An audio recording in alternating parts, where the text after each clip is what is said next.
You haven't eaten since yesterday morning. But the hunger isn't the frightening part. What's truly frightening is that you knew where the food was.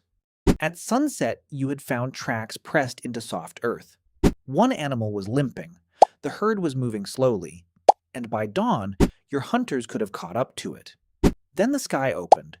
Rain hammered the forest until every branch bent beneath its weight. The tracks filled with water, collapsed, and vanished.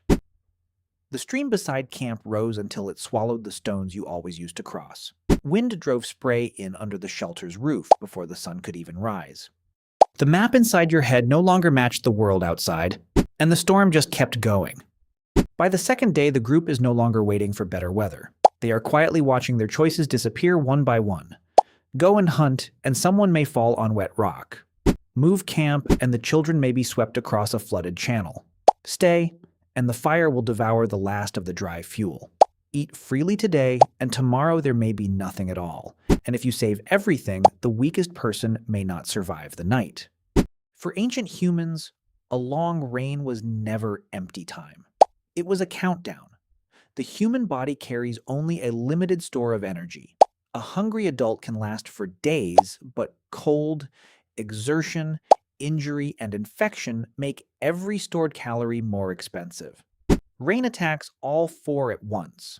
It cools the skin, it makes every movement cost more, it hides hazards beneath the water, and it drives every animal, predators included, toward the same shrinking islands of shelter.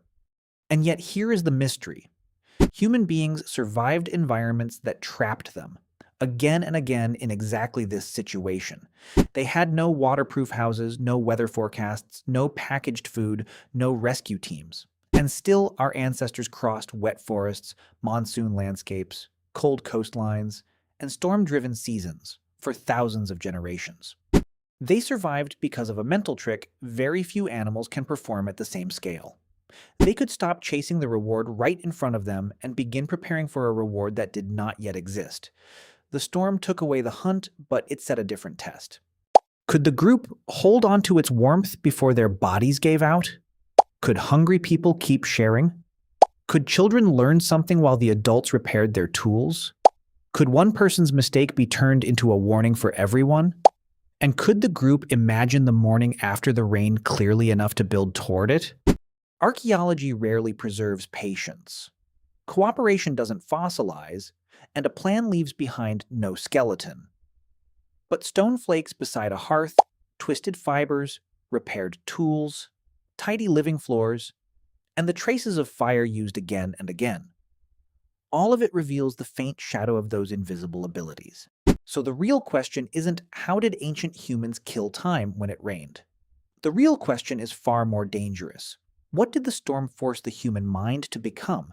Because the rain didn't only erase footprints from the ground, it may have carved planning, cooperation, and imagination more deeply into us. The next day depended on it, and everyone understood exactly what was at stake.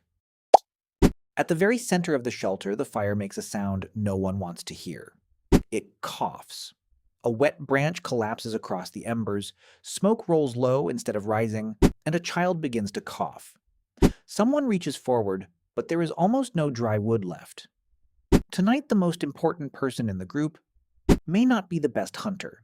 It may be the one who knows how to keep a single red coal alive until morning. Archaeologists still debate exactly when fire became a habit among different groups of humans. The evidence is scattered through much of the earlier Paleolithic, then grows more frequent.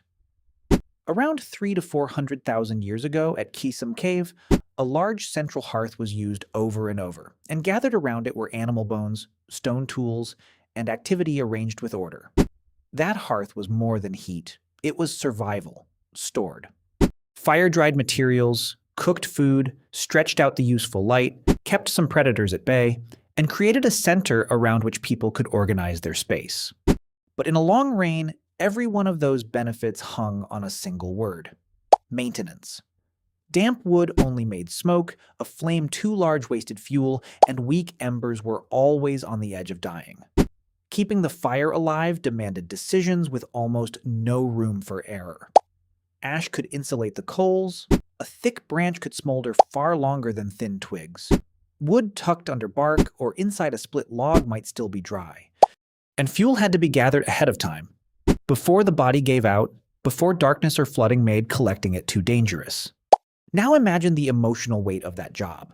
Everyone else can sleep only because one person stays awake. That person listens to the rain drumming on the roof, and every few minutes as the glow fades, a hand moves towards the coals. A breath, a fragment of fuel, a held moment to see whether the ember brightens or dies. No applause, no dramatic kill, no visible victory. Only mourning or disaster. This is the first great lesson hidden inside the storm. Human survival was built as much by maintenance as by invention. Popular history loves to celebrate the spearmaker, the explorer, the triumphant hunter. But a spear is useless if its binding loosens. Meat is useless if no one keeps it safe. A shelter is useless if water runs under the sleeping children. Creation draws the eye, but it is maintenance that keeps everything from collapsing. During heavy rain, people had to read water as carefully as they read animals. They watched where the drops came in, where the runoff gathered, which way the wind pushed the smoke, and which sleeping spot stayed dry. They raised bedding, patched walls, rotated hides, moved supplies, cleared channels, correcting the shelter one small adjustment at a time. Unable to command the sky, they broke the chaos into tasks small enough to hold in their hands. Protect the coals, move the child, dry the binding, block the wind, save the fuel. That ability still shapes our lives today. We tend to treat care, cleaning, repair, and preparation as secondary work because none of it looks like progress. But systems usually fail not because no one created them, they fail because no one maintained them. A storm made that truth impossible to ignore. The person feeding the fire wasn't simply tending a flame. That person was holding an entire night together. Asterisk. By the third day, the food is set down in the middle. There is enough for everyone to taste, but not enough for anyone to feel full, and suddenly every pair of eyes becomes a calculation. Who hunted last? Who is injured? Who is pregnant? Which child has started to shiver? Who secretly ate more than their share yesterday? Who will still be strong enough to search for food once the rain stops? This is the moment hunger becomes more than biology.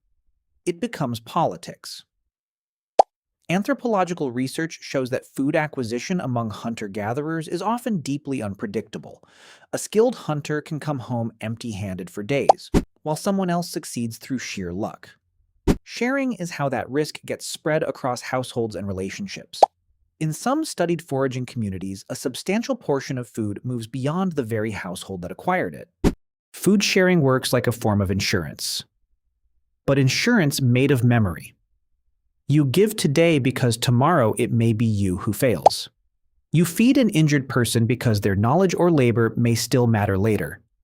You support children who cannot repay you because the future of the whole group lives inside them. And yet scarcity also exposes the cost of cooperation. When everyone is hungry, sharing is not automatically peaceful. People remember generosity, and selfishness, and effort, and excuses, and the portions that were quietly hidden away. Reputation becomes a survival ledger. One selfish meal might protect a body for a single night, but it weakens the very network that body will need next month. This is the storm's second test. Can hungry individuals go on behaving like a group? The answer was never guaranteed. Surely there were camps that fractured, arguments that drove whole families out into even worse weather, weak members who were left behind. We shouldn't romanticize the humans of that time. Cooperation evolved not because our ancestors were always kind, but because groups discovered over and over that unchecked selfishness can turn fatal. The rain also punished a rigid appetite. The heroic image of prehistory tends to revolve around large animals, but humans survived by switching their targets to fit the place and the season. Wet ground made roots easier to dig, brought amphibians and mollusks within reach, herded fish into shallow water, exposed stranded animals, and stirred insects into activity. None of that looked like a glorious hunt, and that was exactly the point. The group that survived was often the group willing to let go of its pride before it had to let go of calories. That flexibility is what separates humans from specialists chained to a single food source. We learn the patterns of a place, We pool our knowledge, and we change our strategy.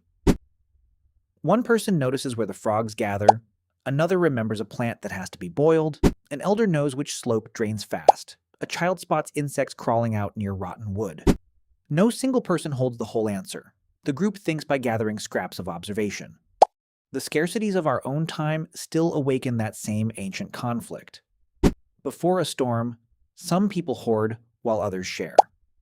Communities build supply networks while individuals fight over the last item on a shelf. The technology has changed, but the psychological equation has not. Protect yourself right now, or protect the relationships that might one day protect you. So when ancient people divided food beneath a leaking roof, they were doing far more than rationing meat. They were deciding whether hunger would reduce them to separate bodies, or reveal that cooperation itself was one of humanity's most powerful tools. Asterisk. And yet, by the fourth day, every tool in the shelter has passed through someone's hands. A stone edge is sharpened, a wooden shaft is warmed near the fire and straightened, a damp sinew is checked for weakness, a torn hide is pierced and pulled back together, and plant fibers are rolled along a thigh until the loose strands begin to behave as one. From the outside, the group looks trapped. From the inside, they are manufacturing the future. Prehistoric sites often preserve dense clusters of stone flakes around hearths and work areas. Those aren't just discarded scraps. They are frozen moments of labor.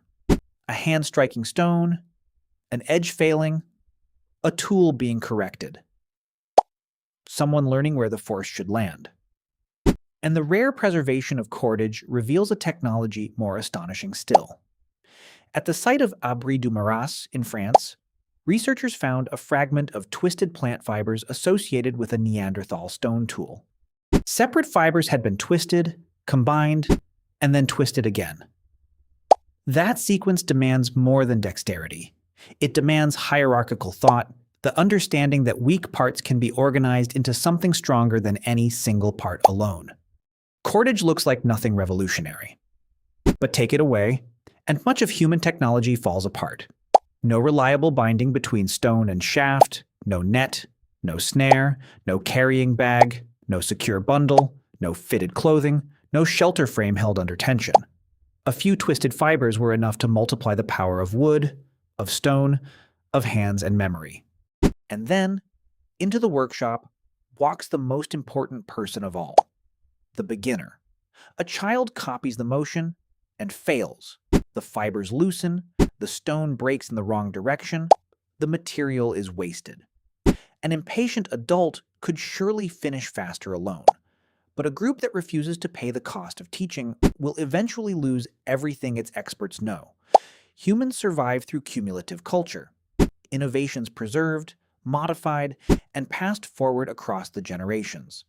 No child invents an entire hunting system on their own. A finished spear holds countless choices about raw material, balance, adhesive, binding, edge shape, throwing distance, animal behavior, and repair. And each of those choices may contain experiments run centuries earlier. Normally out foraging, adults scatter across the landscape. A storm presses many generations into a single space. Now the learner can watch, again and again, not through a formal lesson, but through the angle of a shoulder, a corrected grip, a warning after a crack, a story about the last time a binding snapped in the middle of a chase. Knowledge travels through hands, through eyes, through embarrassment, imitation, and patience. And here lies one of the story's central reversals. The child ruining the fiber isn't slowing the group down, the child is keeping the technology from dying.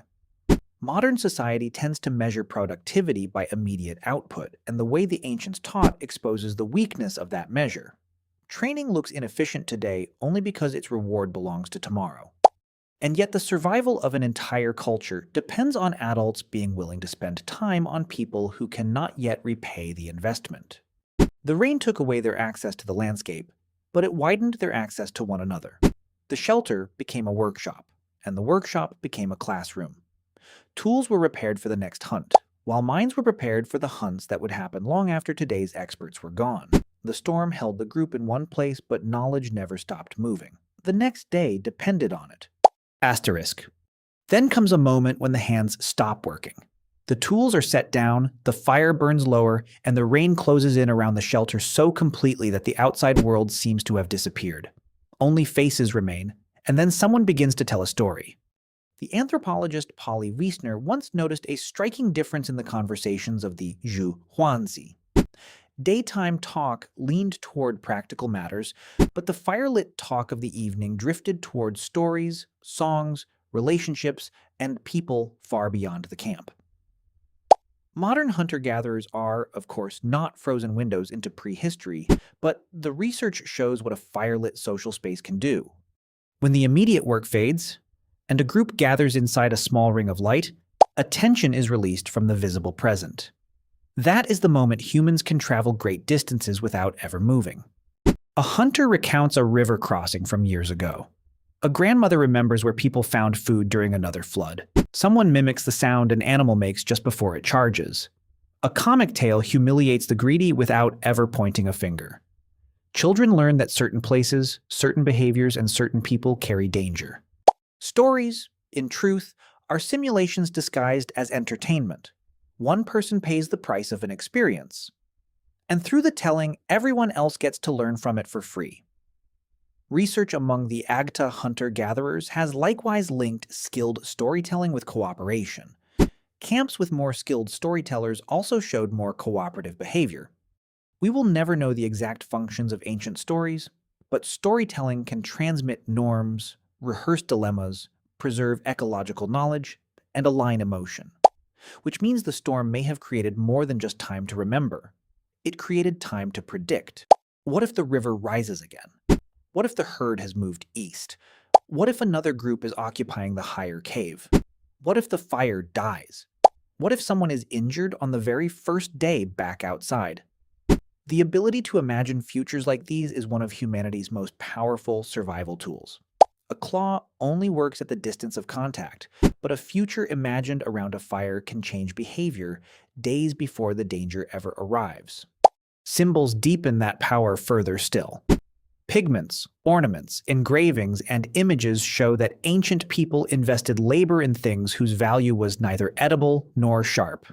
A symbol could mark identity, memory, alliance, status, an event, or a belief. Their precise meanings usually slip beyond our grasp, but their mere existence proves that human attention had reached past the objects immediately in front of it. Meaning helped bind groups together. A song synchronized voices. A ritual synchronized emotion. A story synchronized expectations. People who shared an explanation of the world could coordinate, even when the reward was far off and the fear was rising. This is the third eruption hidden inside those rain-bound days. The shelter didn't only protect bodies, it connected minds that were otherwise private. Outside, the water erased scents, footprints, and familiar paths. Inside, stories told over and over made certain memories harder to erase. The same tale could outlive the very person who first survived it. Modern confinement tends to drive people toward separate screens and separate streams of attention. Ancient confinement forced people to be present with one another. It wasn't always peaceful or profound. People still argued, complained, repeated themselves. But repetition is exactly how culture survives. The rain erased the tracks from the earth, and human voices began setting them down inside the mind. Asterisk. On the seventh morning, someone notices the silence. Not complete silence, just individual drops. For the first time in days, the rain is no longer one solid wall of sound. A hunter steps out beyond the shelter, and the world that returns is not the world that left. A stream has cut a new channel straight through camp. Branches block the old path. Pools reflect light where dry ground used to be. The animals have moved to higher terrain, leaving fresh prints sunk deep into soft mud, recording weight, direction, speed, and sometimes even injury with extraordinary clarity. The storm erased yesterday's map, but now it has drawn a new one. And the group that spent an entire week preparing is ready to read it. The edges are sharp, the bindings are tight, the clothing is drier, the plans have been argued back and forth, the children know what they must carry, and everyone has conserved their strength. The rain took away several days of foraging, but in exchange it concentrated attention on the very systems that make future success possible. So, what did ancient humans really do when it rained all week? There is no single answer. A coastal group, a camp in a tropical forest, and a shelter in a cold climate faced entirely different foods, materials, and dangers. Some moved on before the floods could trap them. Some gritted their teeth and endured the hunger. Some exploited wet season plants, shellfish, amphibians, insects, or stranded animals. Some repaired tools, some taught, some quarreled, and some sat watching the embers until dawn. Their shared achievement wasn't any one activity, it was strategic flexibility. The rain forced people to tell apart what could be changed from what could not. They couldn't command the sky, but they could control their use of fuel, the distribution of food, the repair of the shelter, their attention, their knowledge, and their preparation. Instead of pouring all their energy into resisting an impossible condition, they changed the level of the problem itself. That is a far deeper form of intelligence than simply acting fast. It is knowing when action has to change its shape. We modern humans often read interruption as failure. When movement stops, we feel useless. When a plan collapses, we assume progress has ended. We worship what can be seen because maintenance, teaching, reflection, and rehearsal don't immediately look like achievement. Ancient survival offers a quiet correction. Not all progress moves forward in public. Sometimes progress looks like protecting one coal beneath the ash. Sometimes it looks like giving food to the person who can't repay you tonight. Sometimes it looks like letting a child ruin valuable fiber while learning a knot. And sometimes it looks like telling the same warning story over and over, until no one even remembers who first told it. But hardship itself deserves no romantic myth. A storm could bring smoke, injury, infection, conflict, or death. Suffering does not automatically produce creativity.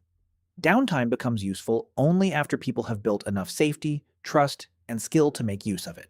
And that may be the most valuable lesson of all. Humans survived not because every crisis improved them, but because they sometimes turned an unavoidable crisis into a chance to maintain, to learn, to cooperate, and to prepare. Ancient life was never an endless string of heroic hunts. Most of survival happened in the quiet spaces between the dramatic moments. Keeping warmth inside a shelter, keeping trust inside a group, keeping knowledge inside a child, and keeping a possible future inside a story.